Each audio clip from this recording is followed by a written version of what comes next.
Halo sahabat Gen, Assalamualaikum warahmatullahi wabarakatuh. Gimana kabar harian kalian? Semoga selalu menyenangkan ya, tetap semangat dan selalu jaga kesehatan. Pada kesempatan kali ini, Gen Sukses Media akan membahas kunci jawaban IPA SMP Uji Kompetensi Bab 4 kelas 9 semester 1 halaman 192 sampai 195. Jadi ayo kita bahas bersama mengenai jawaban dari setiap pertanyaannya. Tapi sebelum lanjut, jangan lupa untuk klik like dan subscribe ya Gen, supaya Gen Sukses lebih semangat lagi untuk nemenin kalian nugasnya. Jika sudah, kita lanjut. Kita mulai dari soal pilihan ganda 1 sampai 10 Gen. Kita masuk ke soal pertama terlebih dahulu. Sebuah penggaris plastik yang digosokkan pada kain wol akan bermuatan titik-titik karena titik-titik. A. Negatif, di mana muatan negatif dari kain wol berpindah ke plastik. B. Positif, di mana muatan positif dari kain wol berpindah ke penggaris plastik. C. Positif, di mana muatan negatif dari penggaris plastik berpindah ke kain wol. Atau D. Negatif, di mana muatan positif dari penggaris berpindah ke kain wol. Bagian pada soal ini, rumusan masalahnya sudah jelas ya, yaitu menanyakan tentang muatan penggaris plastik setelah digosokkan pada kain wol adalah titik-titik. Sehingga di sini kata kuncinya yang harus kalian pahami dan ketahui adalah mengenai muatan penggaris, muatan kain wol, gejala listrik statis. Nah, adapun untuk rujukan, kalian bisa buka buku halaman 166 untuk mengetahui muatan benda tersebut. Oke Gen, langsung kita eksekusi jawabannya. Seperti yang diketahui, salah satu cara untuk mengubah benda menjadi bermuatan adalah dengan menggosokkan benda. Penggaris plastik yang awalnya bermuatan netral, jika digosokkan pada kain wol, akan bermuatan negatif karena penggaris plastik mengalami kelebihan elektron, di mana elektron dari kain wol ini berpindah ke penggaris plastik. Dengan demikian, setelah menggosoknya berulang-ulang, penggaris plastik memperoleh muatan negatif karena penggaris plastik menerima elektron dari kain wol. Sehingga opsi yang bisa kita pilih adalah yang A. Penggaris plastik setelah digosokkan pada kain wol akan bermuatan negatif karena muatan negatif dari kain wol berpindah ke penggaris plastik tersebut. Ini untuk jawaban soal nomor 1. Kita masuk ke soal nomor 2. Muatan A tampak menolak muatan B, tetapi menarik muatan C. Jika muatan C menolak muatan D yang positif, maka dapat dipastikan bahwa titik-titik. Nah, kalian bisa baca lagi untuk pilihannya ya, yang opsi A, B, C, dan D. Ini tinggal dibalik-balik yang positif negatifnya. Oke kan? Baik, ini termasuk soal yang cukup mudah ya, karena kalian tinggal membayangkan muatan-muatan dari masing-masing benda ini untuk mendapatkan jawabannya. Tapi itu bisa kalian tentukan kalau paham konsep interaksi antar muatan, baik itu saling tarik-menarik atau saling tolak-menolak. Sehingga untuk menjawab soal ini, kalian bisa buka buku halaman 166. Oke kan? Simak penjelasan berikut ya. Perhatikan gambar berikut Gen. Ada beberapa kejadian mendasar mengenai muatan listrik. Kejadian tersebut sebagai berikut. Muatan positif bertemu dengan muatan positif, yang terjadi adalah tolak-menolak. Begitu pula dengan muatan negatif bertemu dengan muatan negatif, yang terjadi adalah tolak-menolak.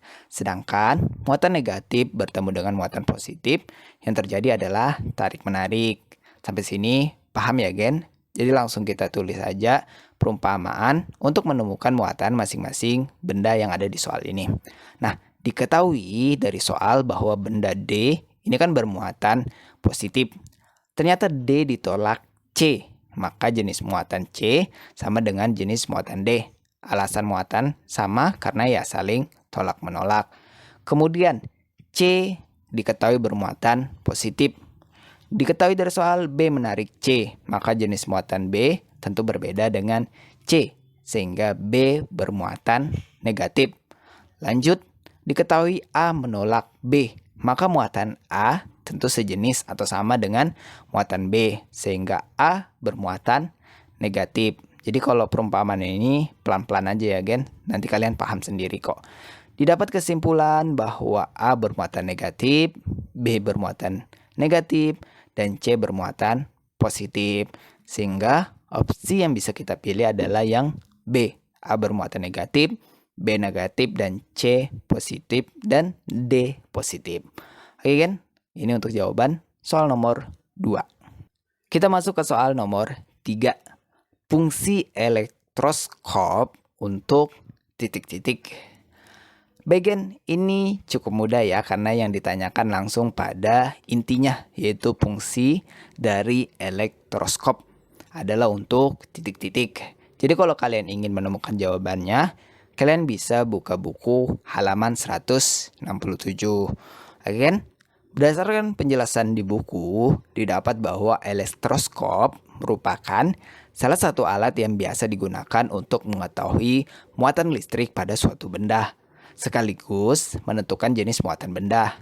Benda ini bekerja menggunakan prinsip induksi listrik. Jadi pahami pengertiannya ya tentang elektroskop ini, karena di soal selanjutnya nanti ada mengenai penentuan dan penggunaan dari elektroskop ini. Jadi pahami dulu fungsinya. Oke? Dengan demikian, opsi yang bisa kita pilih adalah yang A, mengetahui ada tidaknya muatan pada sebuah benda. Ini untuk jawaban soal nomor 3 gen. Singkat dan semoga jelas. Kita lanjut ke soal nomor 4. Perhatikan ya gen. Dua buah muatan Q terpisah sejauh R memiliki gaya kolom sebesar F.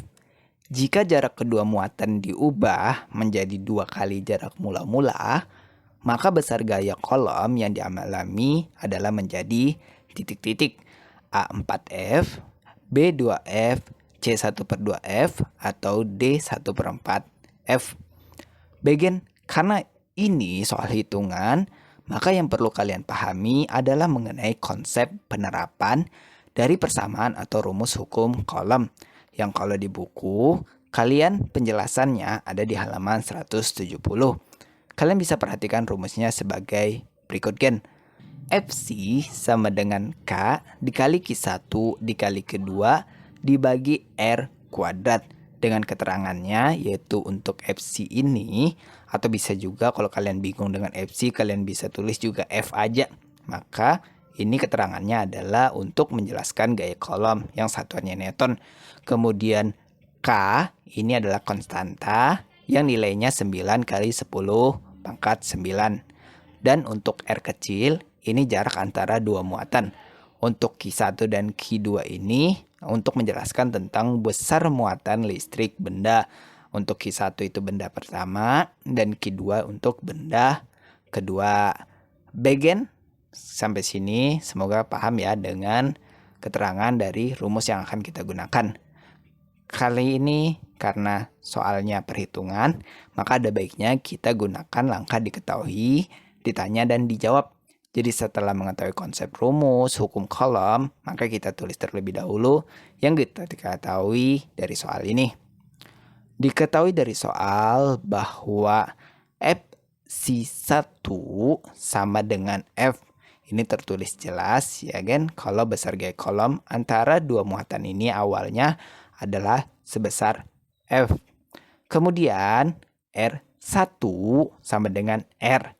Jarak awal tentu kita tulis R besar, karena tertulis jelas di soal kalau dua buah muatan Q terpisah sejauh R besar. Lalu R2 sama dengan 2R. Ini jelas tertulis dari soal kalau jarak kedua muatan itu diubah jadi 2 kali jarak mula-mula, sehingga yang awalnya hanya berjarak R besar, maka yang dicari sekarang adalah saat berjarak R2. Sampai sini paham ya Ken? Pelan-pelan aja, kita lanjut. Adapun untuk hal yang ditanyakan adalah besar gaya kolom yang baru setelah jarak kedua muatan ini diubah, itu berapa? Atau kalau disimbolkan, yang ditanya adalah besar F2-nya. Nah, nilai F2 ini bisa kita cari dengan perbandingan F1 dan F2 dengan rumus gaya kolom yang sudah kita tulis di pembukaan tadi. Jadi langsung kita jawab aja dengan menggunakan rumus yang telah diketahui ini kan. Perhatikan penjelasan berikut, kalian tulis aja FC atau F sama dengan K dikali Q1 dikali Q2 dibagi R kuadrat. Jika kita tuliskan perbandingan F1 atau FC1 atau kita sebut F awal dengan F2 atau FC2 atau kita sebut F akhir, maka akan tampak persamaannya sebagai berikut gen. Nah, tampak kelihatan rumit, tapi kalian jangan bingung karena di sini kita menggunakan operasi matematika sederhana. Jadi yang FC1-nya kita tulis rumusnya di atas. Karena perbandingan kan berarti dibagi FC1 dibagi FC2. Nah, masing-masing kalian tulis aja sesuai rumus pegangan kita. Nah, dari rumus yang kelihatan rumit ini, kita tinggal coret nilai yang dianggap sama. Jadi kita akan coret atau eliminasi nilai K, Q1, dan Q2. Karena kita tidak pakai di soal ini. Dan kalaupun kita hitung, sebenarnya ya nilainya sama. Jadi buang-buang waktu untuk menghitungnya. Sehingga kita coret atau eliminasi aja. Nah, setelah dicoret, maka ini kan sisanya kayak gini kan. FC1 sama dengan 1 per R1 kuadrat. Begitu pula di bawah FC2 sama dengan 1 per R2 kuadrat. Sehingga masih bingung kan? Perhatikan lagi. Dari rumus ini kita bisa perhatikan hubungan antara F dengan R pada rumus. Nah, F berbanding terbalik dengan R kuadrat. Maka dengan ini, rumus yang ada ini bisa kita tuliskan lebih sederhana lagi atau lebih pendek lagi dengan metode pindah silang menjadi persamaan sebagai berikut gen. Nah, ini nanti R kuadrat yang 1 atau R1 kuadrat ini pindah ke bawah. Karena nilainya tadi kan 1 per R1 kuadrat. Jadi kita pindahkan ke bawah. Dan R2 kuadrat ini kita pindahkan ke atas. Sehingga didapat FC1 dibagi FC2 sama dengan R2 kuadrat dibagi R1 kuadrat. Oke, kalian tulis aja dulu. Kalau masih bingung enggak apa-apa, wajar. Nah, setelah seperti ini kita masukkan nilai yang diketahui dari soal. Sehingga didapat persamaan sebagai berikut gen. Nah, ini kan rumus yang kita pakai sebelumnya tadi yang di atas ini. Nah, jadi setelah itu kita masukkan nilainya. FC1 itu kan sama dengan F yang diketahui. Lihat yang diketahui ya.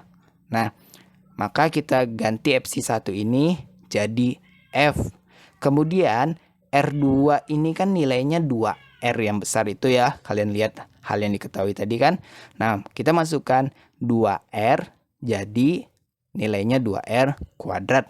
Kemudian R1 kuadrat itu kan tadi R1 nilainya sama dengan R. Maka kita masukkan sehingga didapat R kuadrat. Nah, dari hal ini kita coba kuadratkan dulu gen.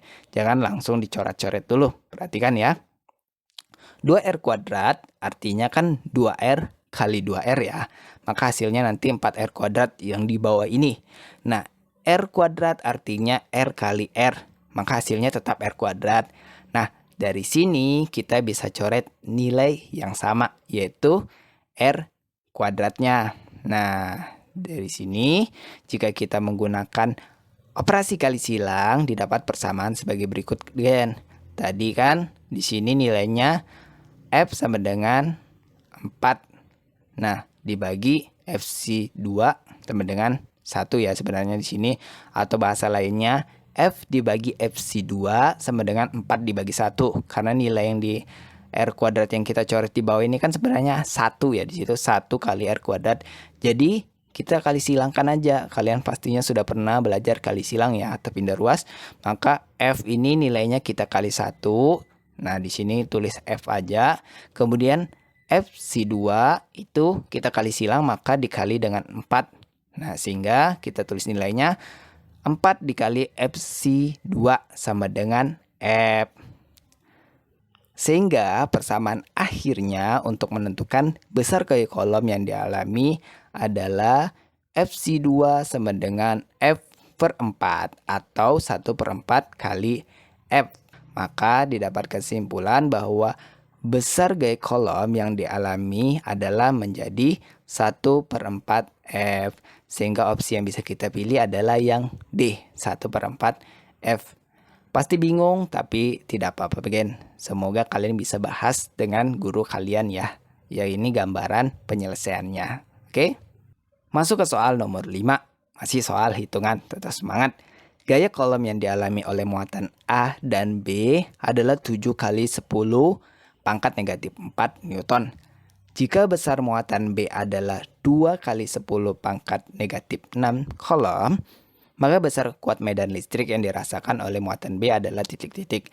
Nah, ini lebih mudah soalnya karena ada nilainya. Beda kayak soal nomor 4 lah. Tadi itu sedikit rumit karena tidak ada nilai atau angkanya, Gen. Jadi, perhatikan ya.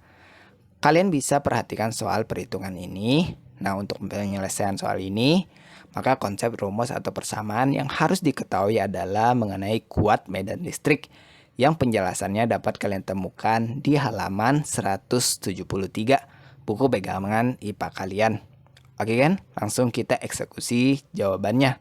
Jika kalian membuka rujukan yang ada, kalian akan melihat beberapa rumus yang berhubungan dengan kuat medan listrik.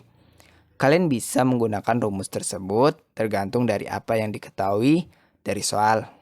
Oleh karena itu, berhubung ini soal perhitungan, maka kita gunakan langkah diketahui, ditanya, dan jawab. Sehingga mula-mula kita tulis dulu apa yang diketahui dari soal, untuk nantinya menentukan juga rumus yang akan kita gunakan. Dari soal didapat hal yang diketahui sebagai berikut. Pertama, gaya kolom yang dialami oleh muatan A dan B. Ini bisa kita tulis dengan simbol FAB sama dengan 7 kali 10 pangkat negatif 4 Newton. Kedua, diketahui besar muatan B. Ini bisa kita tulis dengan simbol Q kecil B. Sama dengan 2 dikali 10 pangkat negatif 6 kolom. Adapun untuk hal yang ditanyakan, jelas mengenai besar kuat medan listrik pada muatan B. Atau bisa disimbolkan dengan E besar B kecil. Sama dengan titik-titik Newton per kolom. Langsung kita jawab, Gen, dengan menggunakan rumus sebagai berikut. Nah, setelah melihat di hal yang diketahui di soal, maka kita coba lihat rumus yang kira-kira sesuai dengan hal yang diketahui dari soal. Oh, ternyata rumus yang paling atas yang bisa kita gunakan. Jadi, kita tulis rumusnya EB sama dengan FAB dikali QB. Oke, langsung kita jawab, Gen, dengan menggunakan rumus sebagai berikut. Maka kita gunakan rumus ini karena menyesuaikan dengan yang diketahui dari soal. Sehingga kita bisa memasukkan nilai yang diketahui pada rumus ini, yaitu didapat EB sama dengan 7 dikali 10 pangkat negatif 4 dibagi 2 dikali 10 pangkat negatif 6. Nah, Gen, perhatikan. Mungkin kalian sedikit bingung ya bagaimana operasi pembagian ini. Tapi perhatikan penjelasannya. Nilai ini merupakan hasil bagi langsung, Gen, antara 7 dibagi 2. Jadi kita bagi dulu 7 dibagi 2 yang menghasilkan nilai 3,5 ya. Nah, setelah itu kita berhenti di sini. Perhatikan yang angka nilai 10 pangkat. Kalian bisa gunakan sifat operasi pembagian nilai berpangkat. Sehingga pangkat dari 10 ini karena pembagian, maka kita kurangkan. Sehingga didapat hasil bagi sebagai berikut. Nah, karena pembagian dan nilainya sama, ini angkanya 10, maka 10 pangkat negatif 4. Nah, karena yang dibawain negatif 6 dan pembagian, maka kita kurangkan 10 pangkat negatif 4 dikurang negatif 6. Negatif dikurang negatif, itu kan sebenarnya justru nanti hasilnya positif ya. Maka negatif 4 ditambah 6. Karena negatif dikali negatif itu positif. Nah, jadi untuk 10 pangkat negatif 4 ditambah 6, nanti hasilnya adalah 10 pangkat 2. Sehingga EB sama dengan 3,5 dikali 10 pangkat 2 Newton per kolom. Atau hasilnya bisa kalian kalikan, Gen. 10 pangkat 2 ini kan artinya 10 kali 10 ya. Maka 3,5 dikali 10 dikali 10 atau dikali 100. Hasilnya adalah 350 Newton per kolom. Maka berdasarkan hasil perhitungan di atas, didapat bahwa besar kuat medan listrik yang dirasakan oleh muatan B adalah sebesar 350 Newton per kolom. Sehingga opsi yang bisa kita pilih adalah yang D, 350 Newton per kolom. Oke gen, semoga bisa dipahami ya. Kalau misalnya kurang jelas, kalian silahkan tanyakan di kolom komentar. Karena terus terang Gen Sukses juga agak bingung menjelaskan ini untuk rumus-rumus seperti ini. Kalau tidak secara langsung ya. Artinya Gen Sukses hanya menjelaskannya secara garis besar aja. Ya baiknya memang kalian dengan guru kalian. Karena langsung bisa ketemu dan bisa dijelaskan hal yang kalian tidak pahami. Oke?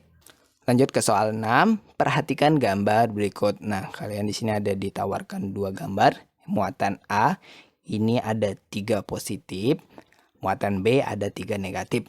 Berdasarkan gambar tersebut, pernyataan berikut yang benar adalah titik-titik. A, muatan A memiliki potensial listrik yang lebih besar daripada muatan B.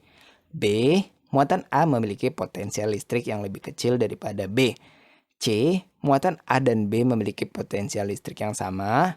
Atau D, muatan A dan B tidak dapat dibandingkan besar potensial listriknya karena berbeda jenis muatan. Bagian kita jawab soal ini ya. Perhatikan masalah yang harus kita selesaikan berikut ini. Secara garis besar soalnya adalah bagaimana potensial listrik antara muatan tersebut. Apakah potensial listrik muatan A lebih besar? Atau potensial listrik muatan B yang lebih besar, atau muatan A dan B ini sama. Nah, ini kita tentukan sama-sama jawabannya di soal ini, gen. Jadi kata kuncinya yang berkaitan dengan beda potensial listrik yang bisa kalian buka pembahasannya di halaman 175 sampai 176 buku pegangan IPA kalian. Oke, gen, langsung kita jawab soal 1 ini. Jika kalian sudah pernah mengerjakan tugas di halaman 176, maka seharusnya kalian sudah paham dengan soal yang satu ini, gen. Tapi kalau belum paham, perhatikan penjelasan berikut ya. Beda potensial adalah perbedaan potensial listrik antara dua titik dalam suatu rangkaian listrik. Benda yang memiliki muatan listrik positif lebih banyak dikatakan mempunyai potensial lebih tinggi. Sedangkan benda yang memuatan listriknya negatif lebih banyak, maka dikatakan benda atau tempat tersebut mempunyai potensial listrik lebih rendah. Jadi dengan ini kita bisa menjawab soal ini, gen. Perhatikan, A memiliki 3 muatan positif, maka A jelas bermuatan positif. B memiliki 3 muatan negatif, maka B jelas bermuatan negatif. Karena A bermuatan positif sedangkan B bermuatan negatif, maka A memiliki beda potensial listrik yang lebih besar daripada B. Dengan demikian, opsi yang bisa kita pilih untuk soal nomor 6 ini adalah yang A. Muatan A memiliki potensial listrik yang lebih besar daripada muatan B. Oke, semoga bisa dipahami ya. Kita lanjut. Masuk ke soal nomor 7. Zat kimia yang berfungsi untuk menghantarkan rangsangan listrik adalah titik-titik. A lipase, B amilase, C estrogen atau D neurotransmitter. Bagian, karena soalnya cukup jelas, jadi langsung kita jawab soal satu ini ya. Perhatikan penjelasan berikut. Zat kimia yang berfungsi untuk menghantarkan rangsangan listrik adalah neurotransmitter. Neurotransmitter merupakan senyawa kimia yang bertugas untuk menyampaikan pesan atau sinyal antara satu sel saraf, yaitu neuron, ke sel saraf target. Sel-sel target ini dapat berada di otot, berbagai kelenjar, dan bagian lain dalam tubuh. Nah, neurotransmitter dapat menghantarkan rangsangan listrik karena adanya gaya tarik antar listrik. Oke kan? Dengan demikian opsi yang bisa kita jawab adalah yang D, neurotransmitter.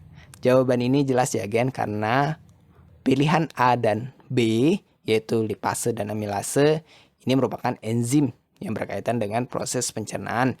Sedangkan opsi C ini, yaitu estrogen, adalah hormon yang berkaitan dengan sistem reproduksi.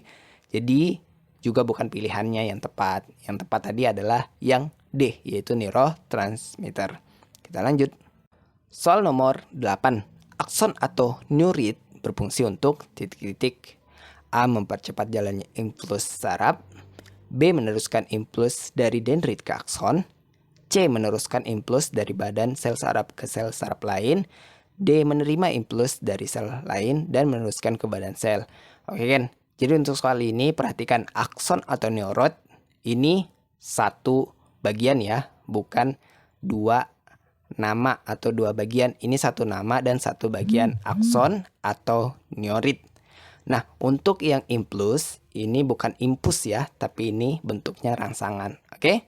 Jadi rangsangan di saraf. Nah, bagian langsung kita jawab aja soal yang satu ini dengan rujukan pembahasan dari halaman 181. Penelitian penjelasan berikut. Berdasarkan rujukan tersebut diketahui bahwa akson atau neurit adalah penonjolan badan sel yang berbentuk panjang dan silindris dengan fungsi untuk meneruskan impuls atau rangsangan dari badan sel saraf ke sel saraf lain atau ke sel otot atau ke sel kelenjar yang merupakan sel target. Sehingga opsi yang bisa kita pilih untuk soal nomor 8 ini adalah yang C, meneruskan impuls atau rangsangan dari badan sel saraf ke sel saraf lainnya. Oke, ini soal yang mudah. Kita lanjut. Masuk ke soal nomor 9. Perhatikan gambar berikut. Tadi sudah kita sempat singgung gambar sel saraf ini di soal nomor 8. Oke, jadi kita tetap perhatikan gambarnya dan perhatikan soalnya. Bagian pada sel saraf yang berfungsi sebagai tempat terjadinya tarik-menarik muatan listrik adalah titik-titik A1, B2, C3 atau D4. Bagian masih berhubungan dengan soal sebelumnya. Kali ini sudah disediakan gambar berupa bagian dari sel saraf pada manusia. Gen sukses kira untuk soal ini, masalah yang perlu dijawab sudah jelas ya, yaitu tentang bagian sel saraf yang berfungsi sebagai tempat terjadinya tarik-menarik muatan listrik adalah titik-titik. Nah, kalau pada soal, bagian yang dimaksud ini ditunjuk oleh nomor berapa? Nah, ini yang akan kita bakal jawab.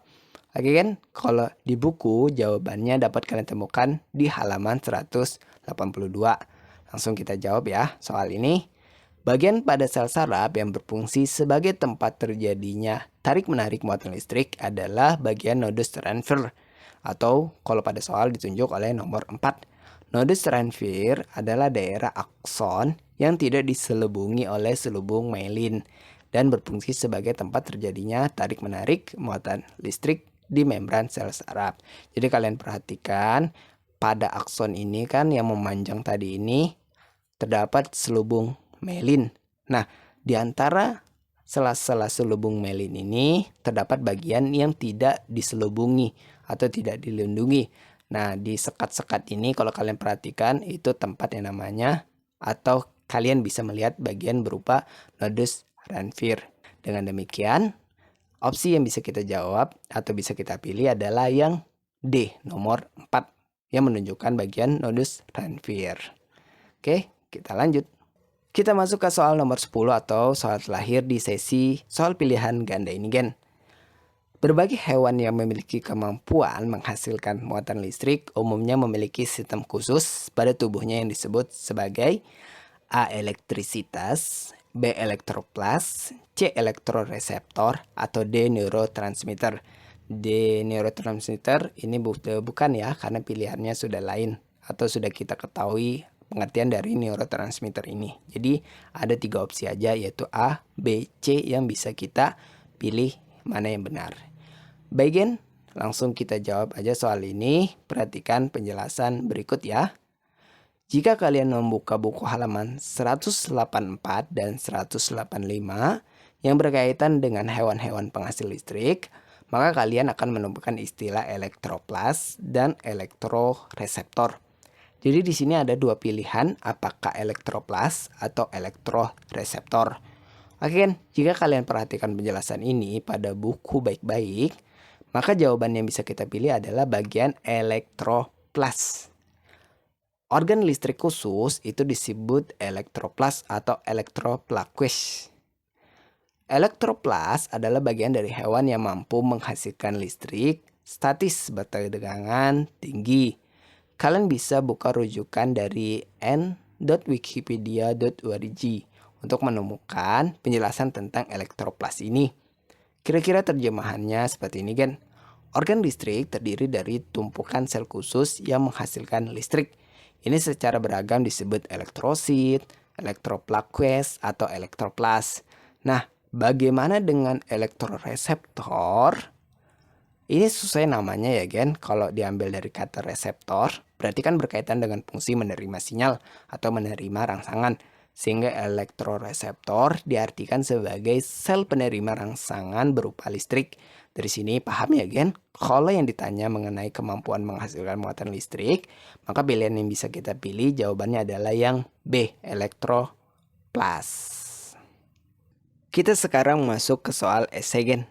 Di sesi ini terdapat 5 soal yang perlu kita jawab. Jadi kita mulai dari soal pertama, yaitu sebagai berikut. Tapi sebelum lanjut jangan lupa klik like dan subscribe ya Gen. Tidak ada ruginya kok, biar Gen sukses makin semangat lagi ngejelasinnya. Jika sudah, kita lanjut. Soal pertama, perhatikan ilustrasi sebuah elektroskop netral berikut ini. Nah, kita udah kenali dengan benda ini tadi di sesi soal pilihan ganda. Sekarang mungkin mekanismenya yang akan kita bahas. Baca dulu soalnya. Apabila elektroskop tersebut didekati oleh benda bermuatan negatif, apa yang akan terjadi? Bagian masalah yang perlu dijawab pada soal ini adalah mengenai kondisi yang terjadi apabila elektroskop didekati oleh benda bermuatan negatif adalah Jadi di sini materi pokok yang perlu kita pahami adalah tentang penerapan alat elektroskop yang penjelasannya dapat kalian temukan pada halaman 167 dan 168. Oke kan? Langsung kita bahas sama-sama ya. Perhatikan penjelasan berikut. Penting juga untuk diketahui bahwa elektroskop bekerja berdasarkan prinsip induksi listrik atau pemisahan muatan. Elektroskop ini terbagi dari 2 bagian penting, yaitu bola logam atau knob, itu yang ada paling bagian atas, itu jelas ya berbentuk bola, lingkaran, serta daun-daun elektroskop di bagian bawah, atau ini kita sebut juga kaki, tapi lebih baik daun sih, karena kalau di aslinya itu berupa lempengan yang bisa mekar ataupun menutup ya, karena ibaratnya daun. Sampai sini cukup ya Gen. Sekarang untuk mekanisme kerja dari elektroskop ini kita akan kenali sembari menjawab soal ini. Perhatikan Gen. Pada soal diketahui alat elektroskop bermuatan netral dan benda yang didekati oleh alat adalah bermuatan negatif. Yang akan terjadi pada kondisi pertama setelah didekatkan adalah elektron pada benda akan saling tarik-menarik dengan proton yang ada pada alat elektroskop. Ini prinsipnya sudah jelas ya, kalau muatan negatif dan muatan positif akan saling tarik-menarik. Sehingga dari hal ini didapat kondisi kepala elektroskop bermuatan positif. Kondisi kedua, elektron yang sebelumnya berada pada kepala elektroskop ini akan saling tolak-menolak dengan muatan negatif elektron pada benda, sehingga elektron pada kepala turun ke bawah menuju daun elektroskop. Ini prinsipnya jelas ya Gen, kalau muatan negatif ketemu muatan negatif tentu akan saling tolak-menolak. Karena peristiwa ini, maka dapat kondisi ketiga, daun elektroskop akan bermuatan negatif, di mana elektron akan terbagi ke 2 daun dengan jumlah yang sama atau ke kedua kaki dari elektroskop ini. Elektronnya nyebar sama di antara kedua daun tersebut. Pada kondisi keempat, karena kedua daun bersifat negatif, maka kedua daun ini akan saling tolak-menolak sehingga daun elektroskop akan terbuka atau saling berjauhan atau mekar. Oke Gen? Semoga bisa dipahami ya. Jadi pada intinya kalian bisa jawab secara singkat bahwa elektron yang ada di kepala elektroskop akan terinduksi menjauhi benda yang bermuatan negatif dan menuju ke 2 daun elektroskop. Hal tersebut yang mengakibatkan kedua daun elektroskop menjadi bermuatan negatif dan saling tolak-menolak atau mekar. Jadi pada intinya pembahasannya ini mengacu pada mekarnya atau tidak mekarnya, terbuka atau tidak terbukanya kedua daun elektroskop tersebut. Oke? Sampai sini semoga paham ya. Kalau belum paham silahkan diulang, Gen. Kita lanjut ke soal nomor 2. Dua buah muatan masing-masing Q1 sama dengan 4 mikrokolom dan Q2 sama dengan 8 mikrokolom, terpisah sejauh 60 cm. Tentukan besar gaya yang terjadi antara dua buah muatan tersebut. Gunakan tetapan konstanta atau K sama dengan 9 kali 10 pangkat 9 Newton meter kuadrat per kolom kuadrat. Gen, karena ini soal hitungan, jadi Gen sukses kira masalahnya sudah jelas ya, yaitu menentukan berapa besar gaya kolom yang terjadi antara dua buah muatan tersebut. Sehingga konsep, rumus atau persamaan yang harus dikuasai di soal ini adalah berkaitan dengan hukum kolom, yang rumusnya itu kalian bisa lihat di gambar ini ya. Dan untuk penjelasan dapat kalian temukan di halaman 170. Oke Gen, langsung kita eksekusi jawabannya ya. Karena ini soal perhitungan, seperti biasa kita tulis dulu hal yang diketahui. Nah, pertama ini diketahui Q1 atau besar muatan listrik yang pertama ini adalah sebesar 4 mikrokolom. Dari sini, karena satuan untuk Q ini itu adalah kolom atau C aja tanpa mikro, maka harus diubah dulu satuan mikrokolom ke satuan kolom dengan konversi skala. Mudahnya perbandingannya sebagai berikut Gen. Kalian bisa lihat pada gambar sehingga didapat Q1 ini yang awalnya 4 mikrokolom kemudian kita ubah menjadi kolom sama dengan 4 kali 10 pangkat negatif 6 kolom. Begitu pula dengan Q2-nya atau besar muatan listrik kedua yang awalnya sebesar 8 mikrokolom. Kalau kita dikonversi menjadi 8 kali 10 pangkat negatif 6 kolom. Dan diketahui juga kedua muatan ini terpisah sejauh 60 cm, yang jika dikonversi menjadi meter, maka didapat 0,6 meter. Kenapa harus diubah? Ya kita sesuaikan dengan standar satuan pada rumusnya Gen, supaya nanti kita tidak bingung menentukan di akhir ini jawabannya berapa. Karena salah satuan bisa saja salah hitungan dan tentunya salah jawabannya. Oke. Kemudian terakhir kita tulis juga ini konstanta atau K kolomnya yang sudah ditetapkan yaitu sebesar 9 kali 10 pangkat 9. Dan kalau misalnya K-nya ini juga tidak ditulis di soal, ya tetap ditulis K ini tetapan satuannya itu 9 kali 10 pangkat 9. Nilainya sudah ada, jadi tinggal dipakai aja. Lanjut pada hal yang ditanyakan adalah berapakah besar gaya kolom yang terjadi antara muatan ini. Jadi langsung kita jawab aja dengan menggunakan rumus gaya kolom dan memasukkan nilai yang diketahui sehingga didapat hasil perhitungan sebagai berikut Gen. Perhatikan ya. Jadi kita mulai dari yang paling atas dulu. Ini kan rumus awalnya kita tulis, kemudian kita masukkan nilai yang diketahui. Untuk K-nya tadi 9 kali 10 pangkat 9. Kemudian Q1-nya kita masukkan 4 kali 10 pangkat negatif 6. Kemudian dikali Q2. Q2-nya kita masukkan nilainya 8 dikali 10 pangkat negatif 6. Kemudian R-nya ini, R kuadrat, kita masukkan R-nya itu 0,6 dikuadratkan nantinya. Nah, kalian perhatikan di sini Gen, yang baris ketiga ini, itu kan kita bisa menggunakan yang namanya operasi perkalian bilangan berpangkat. Jadi kalian bisa lihat patokannya di sini A pangkat M dikali A pangkat N sama dengan A M ditambah N. Nah begitu pula kita bisa terapkan ini ke nilai yang ada ini. Maka kita kalikan dulu 9 kali 4 kali 8 yang bilangan depan ini ya. Nah kemudian kan itu pangkat tadi 10-nya berpangkat ini beda-beda ya. Maka kalau dikali berarti pangkatnya ditambah. Nah kalau yang sebelumnya kan dibagi itu pangkatnya dikurang.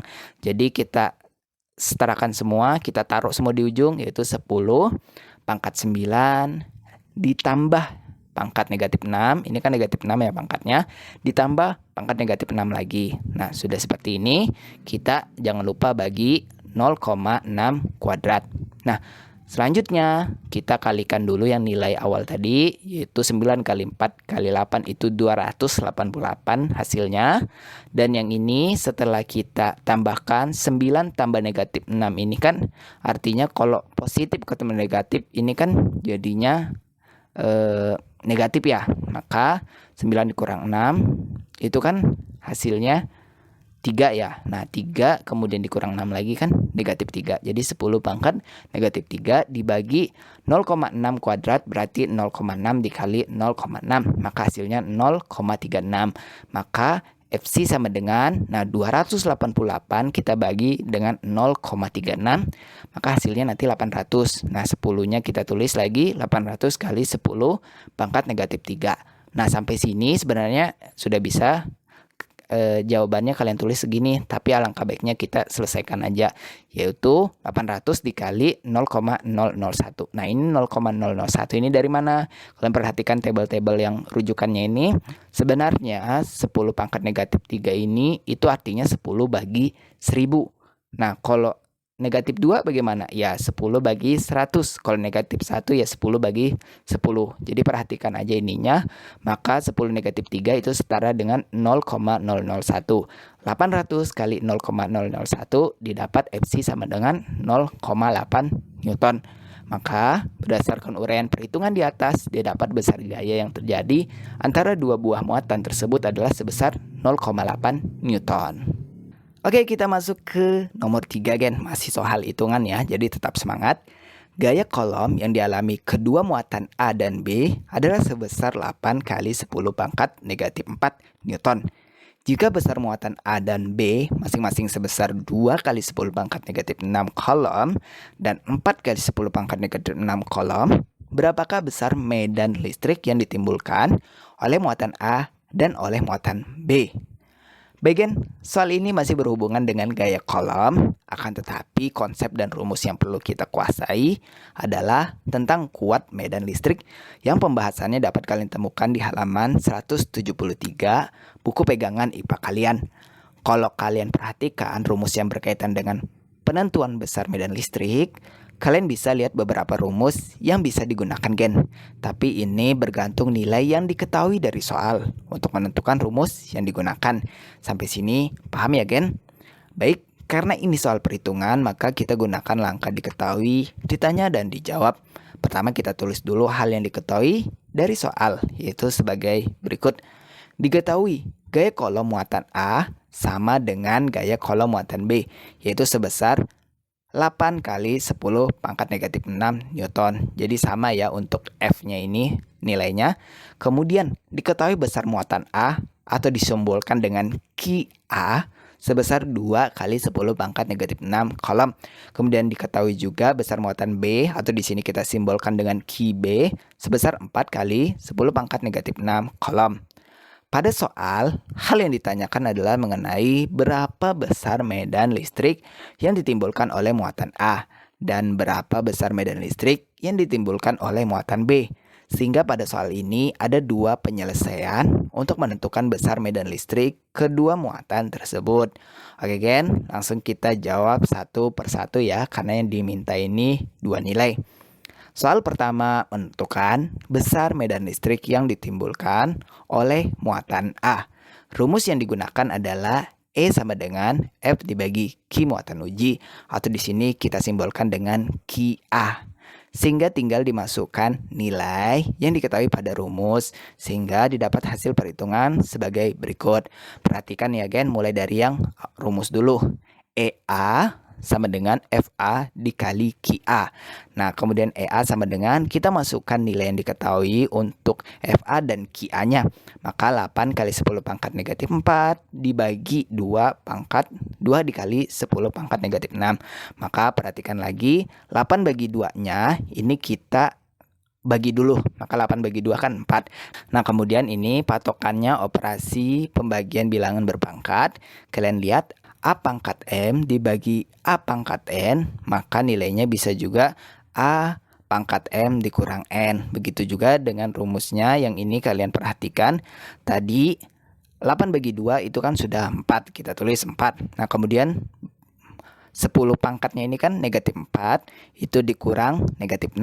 Nah biasanya kan kalau kalian perhatikan dan pernah diajarkan guru matematika kalian, ini kan sifatnya dalam kurung sama di luar kurung ini kan perkalian, atau kita anggap negatif ketemu negatif positif. Maka negatif 4 ditambah 6, ini hasilnya nanti adalah 10 pangkat 2. Nah, kita tulis 4 dikali 10 pangkat 2. 10 pangkat 2 ini artinya kan 10 kali 10 ya. Jadi hasilnya 100. Nah, maka 4 kali 100 didapat EA sama dengan 400 Newton per kolom. Nah, ini ya untuk yang EA-nya.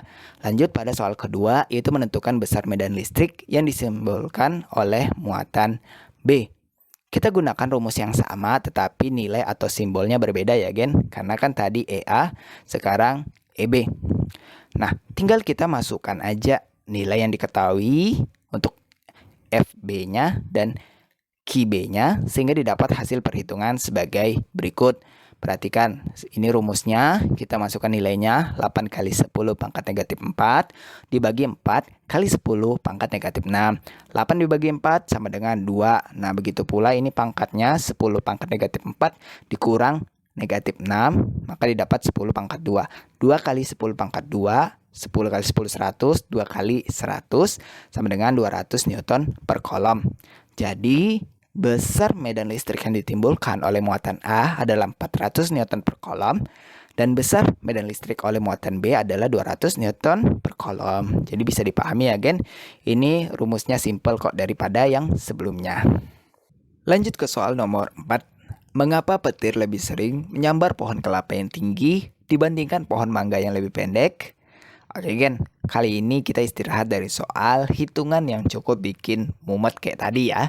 Jadi di soal ini kita perlu menyelesaikan masalah mengenai alasan mengapa petir lebih sering menyambar pohon kelapa yang tinggi dibandingkan pohon mangga yang lebih pendek.